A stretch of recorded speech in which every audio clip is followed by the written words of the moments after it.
nagugulo nga kami kasi noong una gusto niya mag-executive session pero bigla siyang umatras, no? Pero I think ang very important po na ipakita talaga at talagang super sinungaling si Colonel Diskaya at winasak niya ho talaga yung affidavit na binigay niya ho sa Senado. No? Talaga ho nga wala nang maniniwala. Kahit ano po nga sinabi niya, kahit yung mga pangalan na mga binanggit niya ron, talagang parang pag-iisipan ho talaga na totoo ba yan? Kasi in fact, kahit po yung affidavit niya mismo, yung binabanggit kong dalawang bagay.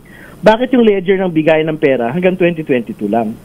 Pero ang operasyon nila, naging malaki sila 2016. Pero ang ledger, ang bigay ng pera sa politics, 2022 lang. So parang, ang hirap paniwalaan na gano'n ho yung nangyari.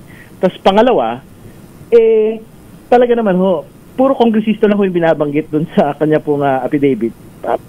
Hindi lang naman ng kongresista ho yung merong pang sinasabing mga proyekto. Di ba may mga senador din na meron din pong mga proyekto. In fact, yun lang napangalanan na nga ho doon sa isang separate pong expose. Yung pong dalawang senador. Tapos si Mr. Diskaya, yung pinakamalaking contractor sa loob ng mahabang panahon. Walang ganun.